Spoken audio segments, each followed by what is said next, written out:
तो गाइस आज हम बात करेंगे मैनेजर किम के चैप्टर नंबर 127 के बारे में। और पिछले चैप्टर में हमने देखा था मैनेजर किम ने टेयांग जियांग को काफी ज्यादा ऊपर से धक्का दे दिया होता है और टेयांग नीचे जाके गिरता है काफी सारे दुश्मनों के बीच में। टेयांग अभी काफी सारे खतरनाक लोगों के बीच में फंस चुका होता है, इसलिए उसकी जान भी खतरे में होती है और मैनेजर किम ने ऐसा इसलिए करा होता है ताकि उसको एक्सपीरियंस मिल सके। लेकिन आज की वीडियो की शुरुआत में हम देखते हैं टेयांग की जिंदगी का एक पुराना सीन, यानी कि जिस वक्त टेयांग एक बच्चा था। हम देखते हैं टेयांग एक जगह पे खड़ा होता है और उसके अगल बगल उसी के उम्र के बच्चे पड़े हुए होते हैं जिन्हें टेयांग ने ही मारा होता है। टेयांग को देख के डैनियल बेक कहता है, ओए तू हरामजादे, तू काफी ज्यादा ताकतवर है। आखिर तू कहाँ से आया है? क्या तू यहाँ पे साउथ कोरिया से आया है? लगता है साउथ कोरिया वालों ने तुझे इस देश को बेच दिया है। मैं नहीं जानता वो साउथ कोरियन हरामजादे क्या करने की कोशिश कर रहे हैं, लेकिन एक बात तो माननी पड़ेगी, उनके प्रोडक्ट्स काफी ज्यादा कमाल के होते हैं। टेयांग कहता है, क्या मैं एक प्रोडक्ट हूँ? लेकिन इतने में ही डैनियल बेक टेयांग के एक जहरीला आइटम घोप देता है। शायद किसी टाइप का ड्रग होता है जिससे टेयांग को काफी ज्यादा अजीब लग रहा होता है और डैनियल बेक टेयांग को कहता है, तो ठीक है,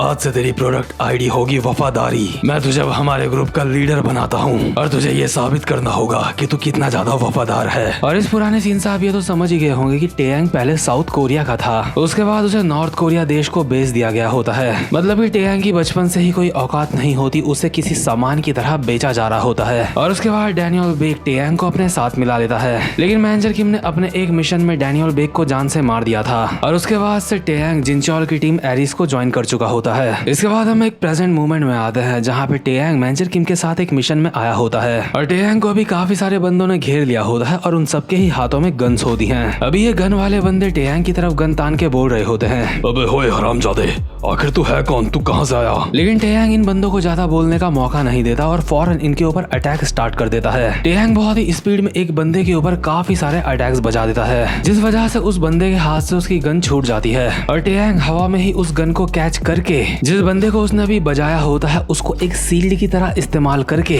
बाकी बंदों के ऊपर लगातार फायरिंग करने लगता है। टेयांग की गन से निकली हुई गोलियां किसी के सर पे जाके लग रही होती है तो किसी की छाती पे जाके लग रही होती है। इतने में ही एक बंदा भागता हुआ टेयांग के पास आता है उसको मारने के लिए, लेकिन टेयांग उसके गले पे गन लगा के उसका गला खोल देता है। जैसे ही इस वाले बंदे का काम 25 होता है, इतने में ही टेयांग दूसरे बंदे के चिन पे गोली मारता है जो कि उसके सर को फाड़ के बाहर निकलती है। अभी टेयांग ने अकेले ही इन बंदों की वाट लगा रखी होती है और अपने मन में बोल रहा होता है, हाँ मैं शुरुआत से ही एक प्रोडक्ट था, मैं एक ऐसा प्रोडक्ट था जिसको हर कोई इस्तेमाल करता था और उसके बाद फेंक देता था। एक ऐसा प्रोडक्ट जिसे वफादार रहने के लिए ड्रग्स दिए जाते थे। लेकिन जब से मैंने एरिस ज्वाइन करी है तब से मैं खुद के बारे में ऐसा नहीं सोचता हूँ। वैसे एरिस भी एक ऐसी जगह है जहाँ पे फौजी आपस में मिलकर काम करते हैं। एरिस बाकी ऑर्गेनाइजेशन से ज्यादा अलग नहीं है, बस फर्क यह है कि एरिस अपने मिशन को सबसे ज्यादा प्रायोरिटी देती है। अभी टेयांग ने यहाँ पे लगभग काफी सारे बंदों को निपटा दिया होता है। इतने में ही जो दुश्मनों का लीडर होता है अचानक से यहाँ पे आता है और टेयांग के एक खतरनाक सा मुक्का मार के उसको काफी दूर उड़ा देता है। ये मुक्का इतना ज्यादा पावरफुल होता है कि टेयांग लगातार पीछे की तरफ जा रहा होता है, लेकिन लीडर सिर्फ इतने में ही नहीं रुकता,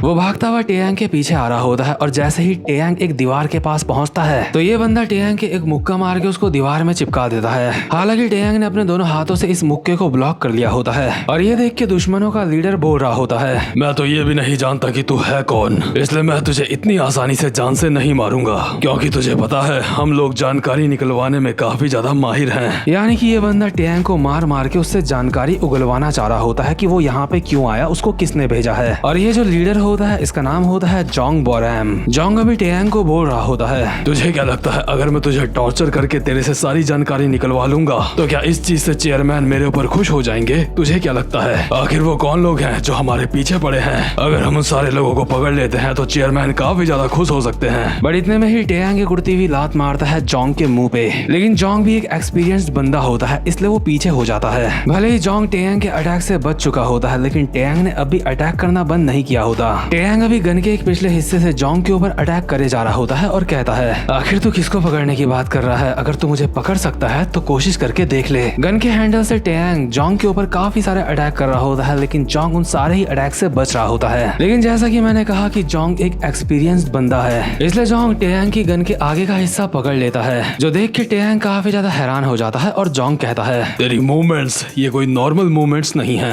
बच्चे। क्या तू किसी स्पेशल फोर्स यूनिट से है? क्या तू यूडीटी से है या फिर बाहर किसी देश से तू आया है? और ये कहते हुए जोंग गन के आगे का हिस्सा मोड़ देता है और टेयांग हैरान होकर अपने मन में बोल रहा होता है, क्या आखिर ये हरामजादा किस तरीके का राक्षस है। बट जोंग गन को टेयांग से छीन लेता है और उसको साइड में फेंकते हुए कहता है, वेल अब ये मैटर नहीं करता कि तू कहाँ से आया है। मुझे लगता है तू हार मानने की बिल्कुल भी नहीं सोच रहा है ना? मुझे लगता है तू उन लोगों में से नहीं है जो चीजों को शांति से निपटाने की कोशिश करते हैं। और जोंग घुमा के एक खतरनाक सा अटैक करता है टेयांग के ऊपर, लेकिन टेयांग बहुत ही स्पीड में पीछे की तरफ जंप करके बच जाता है। टेयांग को एहसास हो चुका होता है कि उसके सामने वाला बंदा काफी ज्यादा खतरनाक है, इसलिए टेयांग अपने मन में बोल रहा होता है, क्या मैं सच में इसको हरा सकता हूँ? लेकिन अगर मैं भी यहाँ पे पकड़ा गया तो उसके बाद मेरे साथ क्या होगा? पिछली बार भी नॉर्थ कोरियन आर्मी वालों ने जब मुझे पकड़ लिया था तो उन्होंने मेरे साथ काफी गलत किया था। उन्होंने मुझे अपना एक पालतू कुत्ता बना लिया था। लेकिन इसके बाद हम उस समय का सीन देखते हैं जब टेयांग पहली बार जिनचॉल से मिला था।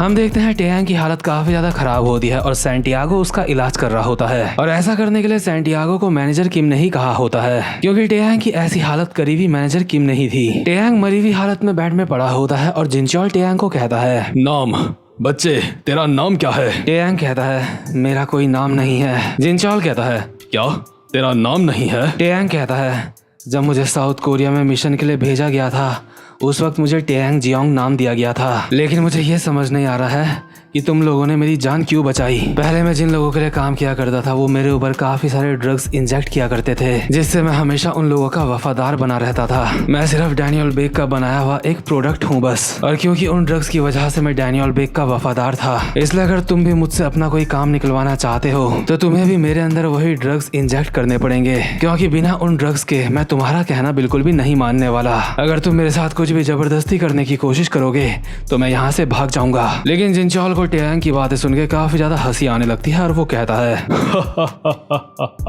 जैसा मैंने सोचा था, ये तो सच में काफी ज्यादा फनी है। बच्चे अगर तू यहाँ से भागना चाहता है तो तू भाग सकता है। आखिर मैंने ऐसा कब कहा कि मैं तुझे अपने साथ शामिल करना चाहता हूँ, वो भी जबरदस्ती? आखिर मैंने तुझे कब कहा कि तुझे मेरे लिए काम करना है? देख, किसी को जबरदस्ती अपने लिए काम करवाने की मेरी कोई भी इंटेंशन नहीं है, खासकर तब जब उसे मेरे साथ काम करने में कोई इंटरेस्ट ही नहीं है। हमने सिर्फ तेरी जान बचाई है, आगे तू कैसे जीना चाहता है वो तेरे ऊपर निर्भर करता है। इसलिए अपने दिमाग में फालतू की बातें सोचना बंद कर और जिस तरीके से तू चाहता है उस तरीके से जी, क्योंकि तेरी जिंदगी तेरी अपनी जिंदगी है और उसके फैसले करने का हक भी तुझे ही है। और गाइस, यही चीज रियल लाइफ में भी हमारे ऊपर लागू होती है। हम सबको अपनी लाइफ अपनी तरह से जीनी चाहिए, किसी के प्रेशर में नहीं आना चाहिए। तो खैर, इसके बाद हम वापस से प्रेजेंट मोमेंट में आते हैं, जहाँ पे टेयांग ये सारी की सारी बातें सोच रहा होता है। लेकिन इतने में ही जोंग एक खतरनाक सा मुक्का मारता है टेयांग के, लेकिन टेयांग उससे बचने के लिए पीछे की तरफ उछलता है और बहुत ही मस्त करके जमीन में लैंड करता है। टेयांग इस मुक्के से बच जाता है और अपने मन में बोल रहा होता है, अगर उस दिन मैं कैप्टन जिनचॉल पार्क से ना मिला होता तो मैं आज भी अपनी जिंदगी किसी गुलाम की तरह जी रहा होता। एक ऐसा गुलाम जो सिर्फ दूसरों की मर्जी से चलता है, जिसकी अपनी कुछ भी मर्जी नहीं है। लेकिन इस राक्षस से लड़ते हुए अगर मेरी मौत यहाँ पे लिखी हुई है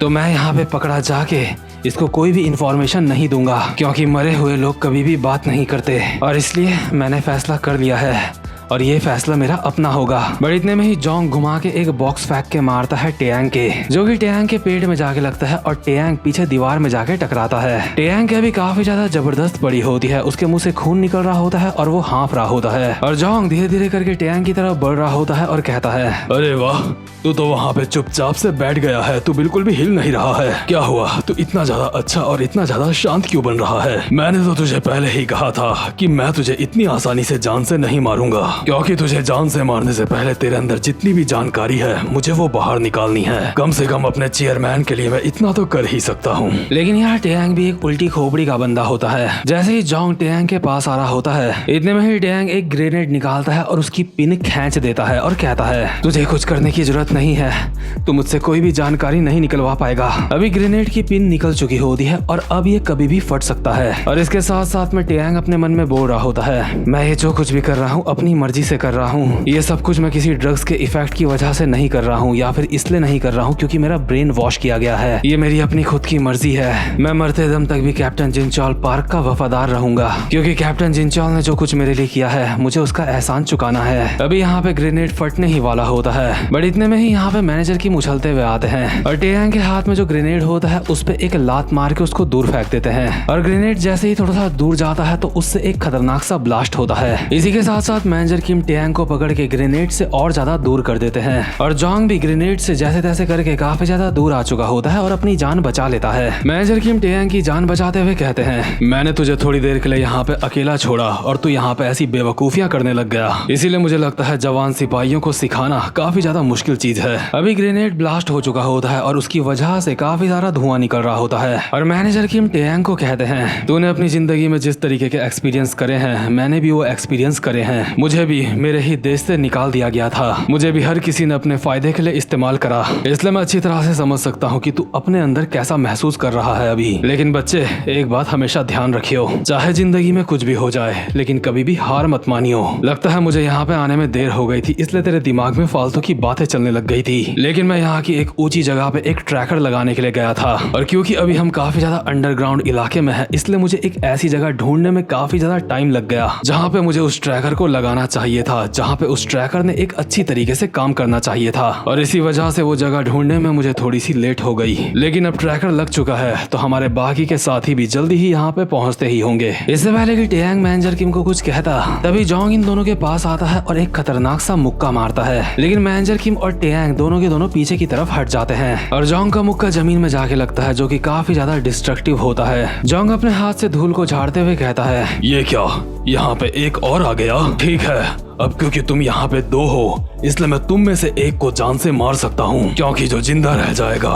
वो मुझे सारी की सारी जानकारी देगा। मैनेजर किम कहते हैं, क्या जान से मार देगा? लेकिन किसको? क्या तू मुझे जान से मारने की बात कर रहा है? तेरी बातें सच में काफी ज्यादा बचकानी हैं। और इस वक्त मैनेजर किम की जो सिल्वर थ्रेड्स होती हैं वो जोंग के आसपास सारी जगह होती हैं। जोंग अपने मन में बोल रहा होता है, आखिर ये क्या है? और मैनेजर किम के चेहरे में हल्की सी एक स्माइल होती है, क्योंकि उनको पता होता है कि अगर वो सीरियस हो गए तो इस बंदे की उनके सामने कोई भी औकात नहीं है। लेकिन यार मैनेजर किम के साथ दिक्कत यह है कि मैनेजर किम किसी से भी इसलिए नहीं लड़ते कि उन्हें किसी को जान से मारना है। मैनेजर किम सिर्फ हमेशा इसलिए लड़ते हैं क्योंकि उन्हें सिर्फ अपना मिशन पूरा करना होता है। अभी जोंग भी हल्की सी एक स्माइल के साथ मैनेजर किम को कहता है, मैं सोच ही रहा था जिस नौसिखिए से मैं फाइट कर रहा था वो यहाँ पे अकेला कैसे आ गया। ये सच में काफी ज्यादा अजीब बात थी, लेकिन अब मुझे समझ आ रहा है। लेकिन वहीं जो टेयांग होता है अभी चुपचाप से इन दोनों को देख रहा होता है, क्योंकि टेयांग ने अपनी जैकेट की चेन में एक कैमरा भी लगा रखा होता है। मतलब ये जो कैमरा होता है एरिस की यूनिफॉर्म में ही होता है और इस कैमरे की मदद से यहाँ पे जो कुछ भी चल रहा होता है जिनचोल भी वो देख रहा होता है। मैनेजर नैम भी जिनचोल के बगल में होता है और कहता है, लोकेशन सिग्नल कंफर्म हो चुके हैं, मुझे लगता है अब हमें अपने बंदों को वहाँ पे भेज देना चाहिए। जिनचोल अभी ब्लूटूथ से किसी को मैसेज करते हुए कहता है, तुमने वो सुना?